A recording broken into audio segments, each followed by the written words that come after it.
right. Does it matter how I sit? Nope. Just whatever makes you comfortable. Okay. So we're going to do a little exercise to help you determine if something is, it could be just something simple like I'm going to make a decision and you're choosing between two things. And you want to kind of filter like what your body's wisdom is saying about it compared to like what your mind might be saying or what you think like the external or the environment's trying to tell you. Okay. And so what we're going to be looking for is any response that your body has when we are evaluating the two. So things like fluttering in your stomach, colors, feeling contraction or feeling expansion, feeling a sinking feeling, feeling a lifting feeling. It's any type of sensory awareness that you have, somatic response. It can be anything. Everyone will be different. So just be really open. Okay. To how we're going to do this. Okay. All right. No problem. So we're just I'll let you close your eyes and just take like some deep breaths just to kind of center yourself and to feel your body. Just kind of relaxing your shoulders and your jaw. Just kind of noticing your body. You might just do a quick body scan or just kind of paying attention to your stomach for sure. And your heart space. Your spine. And so what is the question that you're going to use your body to help you with? I'm going to start real light with my decision making. Okay. My husband and I are going to England for a family wedding this summer, and afterwards, to celebrate our anniversary, we're trying to figure out whether we might go to Portugal or Greece. Okay. So Portugal or Greece is the question. Okay. So just breathing, relaxing. I want you to imagine yourself going to Portugal. I want you to feel and sense your body's response to that. And tell me once you've kind of registered any type of response. Even if it's teeny tiny. The tiny response I got was my stomach kind of released. Okay, that's a really great response. That's really great that you could see it and notice that. Okay, so now I want you to imagine yourself selecting Greece. What does that feel like? You can imagine yourself saying it to yourself, or you can imagine yourself there in pictures that you saw.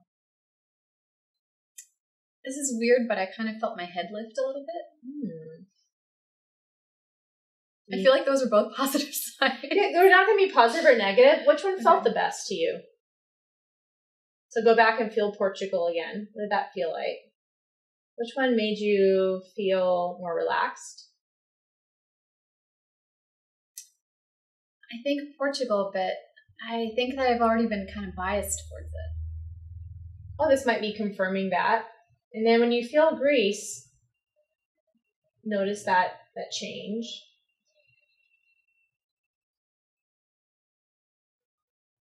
It's weird. It went back up to my head. Okay. So Greece might be a more experience that's more enlightening, right? It could be a more head experience. And you notice the first response of Portugal to your stomach, like a relaxing experience. Do you know if you had to say with your intention, which of those experiences is more what you're looking for? Are you looking for kind of like a head rush and kind of like you're going to learn a lot, you're going to see a lot and be mentally stimulated? Or are you looking for more like a relaxing, kind of comfortable vacation? I think probably the former. I think probably something that's stimulating. Okay. So let's go back into that response to Greece. And so let's imagine that you've landed for sure on that decision. When you confirm that and say, I've selected, it's definitely Greece. What does your body feel now? It got a little tense. It got a little tenser because I feel like I'm missing out. I have major FOMO. Missing out on what? Seeing Porto, seeing Lisbon, seeing like the major cities of Portugal because I've heard so much about them. So return to your intention. What is your intention of taking this trip? How do you want to feel? I just want to feel relaxed and have fun and just enjoy it and not feel rushed by anything. Okay, so feel what it feels like to be relaxed, what you just said. To be relaxed and just enjoy it all and not rush. Can you get a feel for what that feels like to say that? Say it again, maybe, if you can't.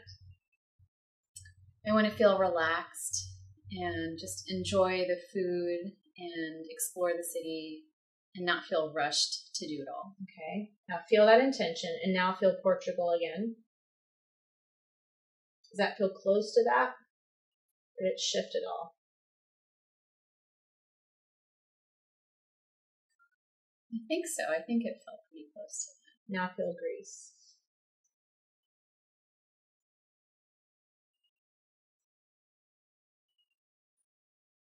My stomach doesn't feel as relaxed. Okay, so I would interpret that, and the way I feel you is that you really want Portugal. That if that's your intention, that's your body's response to that. Usually, a relaxing of the stomach means there's easefulness. There's no tension. Generally, anything in the head is I'm overanalyzing, or I'm looking for stimulation. I'm looking for something that appeases something in my head. Yeah, that may be. And I noticed that I carry a lot of tension in my stomach. Yeah, so for you, then like changes are. And really I would noticeable. say for you, then for sure, the stomach response would be it. A lot of people don't necessarily feel that in their stomach, but that's the general place that will feel the release. Yeah. So your body would say Portugal. Cool. How you would use that. Yeah. But it is important to go back if you're feeling like they're giving you different responses and they're equally pleasurable, or you don't feel, go back to feeling that intention and being clear with what your intention is. And then going back should help you then with, does that experience then feel as more similar? Because sometimes if you have two responses that are, like I said, you can't lose with either one. Like if you go to Portugal or Greece, like you're not going to have a terrible time, I'm sure, either one. Yeah. But you need to be more clear with what is it you're trying to ask your body. Like my body, I want to have this experience. Does body, will you have this experience here or there? Yeah, that definitely added a different layer when we talked about intention. That added a different dimension to it. I like what you said before we started filming about starting with small decisions. So even with something like you can't decide if you want to go and get coffee or if you want to have tea. It can be something really simple like that. So I'd really start with decisions that you're not super invested in. Like, this was a little bit of a struggle because you have a lot of thoughts about the trip, right? So start with things like, what am I going to eat? Should I go to this event tonight? Should I stay home? Things like that can really be easy things to start with. Don't start with, should I leave my job? Should I not? Should I get divorced? And should I not? Like, these are really like intense things, right? That like are gonna, you're very, there's so much going on with it. But if you start with really small things and just kind of get used to feeling and the more you do this, the more you'll start to feel your body's way of always telling you, this feels easeful. This feels not, because and you'll start to notice that it's consistent, and then you won't have to, then you can go to bigger or more complicated decisions because now you know what your body's going to do for either one, generally what feels good and what doesn't, and what your body's general response is, or what does worry feel like, or what does, uncomfortable, when things feel uncomfortable or things like that. I'll know that that's what that feels like. And so it's just a way to kind of bring you back into your body's knowing and that's real cool. Well, hopefully you guys all enjoyed that. We chose a pretty low stakes decision here to start out with, but that's something I'm definitely going to be practicing, and I hope you do too. Thank you so much. You're welcome. That was so cool. Good.